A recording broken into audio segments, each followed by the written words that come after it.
咁我哋今期睇嘅呢套單位係一個45平方嘅單間鳳凰樓層，景觀係超康揚吉屋出售，一口價18.8萬嘅。咁有興趣嘅朋友就接落嚟睇我呢條片啦。業主係紅本在手，隨時係可以過戶嘅吉屋出售，入邊啲家私咧係唔大嘅。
Hello， 大家好我係揾黃師，又到黃師同大家分享樓盤嘅時間啦今期我哋睇翻間細單位直接就係一個單間嘅，好似呢啲嘅單位咧就非常適合我哋啲單身人士或者係兩公婆想喺海邊買個單位銀碼又低，景觀又開揚嘅輕輕鬆鬆就可以搞掂嗰啲啦。咁呢期咧係嚟到咗我哋呢個梵高的海嘅呢個小區嘅，佢係屬於我哋十里銀灘嘅第4期啦。咁佢又係挨住我哋呢個環小徑灣嘅，就係呢個小區咧入住率咧係非常之高嘅，因為呢個小區咧好大長住嘅人口或者係租單位嘅，或者係度假嘅都係比較多嘅。咁我哋等陣去睇嘅單位就係喺呢個後邊啦，15號樓。咁佢成棟咧都係公寓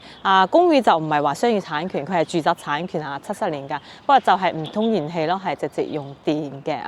咁依家我就喺呢個小區樓下啦。咁呢座樓咧，你出入咧都非常之方便嘅，因為呢個小區咧佢總共咧係有4個門出入嘅，東南西北各一個門嘅咁我哋呢邊咧就係喺我哋呢個西門呢邊啦，嗰邊前面嗰度咧就行出去咧就係可以行到行出去就係一個商鋪嚟嘅，可以食嘢啦，再行5分鐘到咧就到我哋嗰個玩小徑灣啦所以咧住呢度係非常之方便嘅。咁我哋今期睇嘅呢套單位係一個45平方嘅單間鳳凰樓層，景觀係超康揚吉屋出售，一口價18.8萬嘅。咁有興趣嘅朋友就接落嚟睇我呢條片啦。咁我哋依家就上去睇下。咁依家我就上到呢個單位門口啦。佢呢層咧係鳳凰層嚟嘅總層高呢33層。咁呢套就係32樓啦。咁業主咧自己已經係換好咗呢個密碼嘅智能門鎖噶啦。平時呢個蓋咧可以冚落去嘅。咁呢套單位咧之前就係回遷房嚟嘅，所以佢呢套單位嘅裝修咧啲櫥櫃你見到咧可能同原先碧桂園交樓嗰啲唔一樣啦。因為咧佢之前啲回遷房咧俾村民係無批樓嚟嘅，不過係放紅本在手噶啦隨時係可以過戶嘅，呢個你哋放心嚇。咁我哋入嚟左手邊呢度咧就係我哋一個乾濕分離嘅一個洗手間啦。咁呢個洗手間咧就係冇窗嘅所以洗手間呢邊咧就冇咁靚仔啦嗰邊咧佢都係自己裝咗一個排氣扇喺度啦呢邊有個儲水式嘅一個熱水器，萬家樂嘅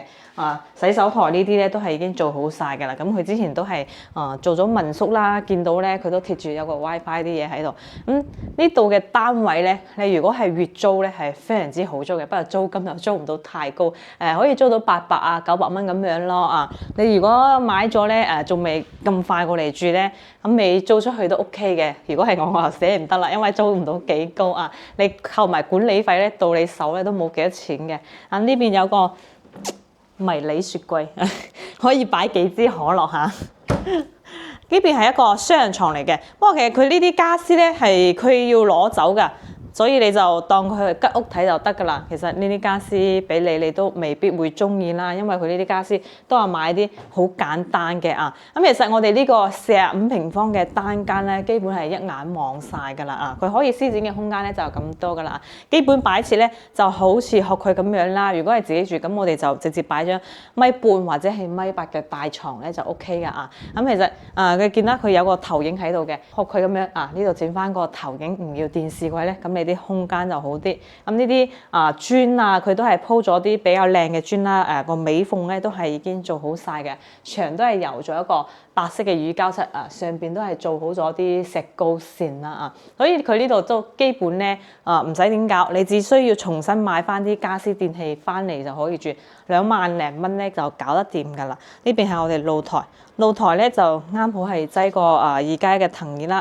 呢邊到時咧係可以擠一部洗衣機喺呢度嘅。露台咧就唔係好闊啦咁我哋望出去嘅景觀都係好開揚嘅。呢個朝向係屬於東南嘅一個朝向嚇，曬朝頭早太陽呢個單位入嚟嘅感覺就係好斜風、好通風好舒服。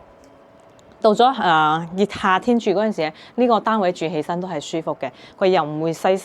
斜啦如果有咁高西斜曬入嚟咧，夏天住係有啲熱嘅。咁可以望到我哋呢個別墅區啦同埋有少少海景俾你睇啦咁前面咧啲白色樓咧就係我哋嗰個環小徑灣嘅第一期啦你諗下，你前邊啲睇海公園咧，依家都要成50幾萬咁呢邊依家呢度咧18萬8咧，你就可以睇到啦不過嗰邊就係睇海啦，你呢邊咧就係以園景為主啦。睇你想有冇必要覺得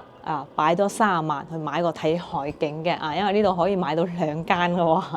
喎所以呢個咧就係睇自己嘅一個需求嘅咁有啲嚟呢邊住咧就係為咗想要個好景觀嘅，咁你可以就睇嗰啲一線海景嘅。咁你覺得有個地方度下假落腳咁好似咁樣嘅細細間打理咧又方便，銀碼又唔係好高咧，就比較啱啲嘅。帆高呢個小區咧入住率咧算係好高噶啦，因為我頭先成個大園區咧已經行咗一轉咧見到啲人係都有人喺樓下咧行嚟行去嘅，因為佢呢個小區咧就比較特別啲，佢有別墅啦，有前邊小高層啦，有我哋後邊咁高層啦，3種產品咧都係喺呢個園區嘅，所以咧佢呢邊住嘅人咧就會比較多因為住呢個小區咧都好方便，我哋無論去到我哋呢個食嘢嘅地方啦，或者係搭車咧都係算比較便利啲嘅。咁好啦，咁呢個單位咧我就介紹到呢度啦業主係紅本在手，隨時係可以過戶嘅吉屋出售，入邊啲家私咧係唔大嘅，18萬8有興趣嘅朋友就馬上聯絡我過嚟睇樓啦。我係惠灣黃師奶，拜拜。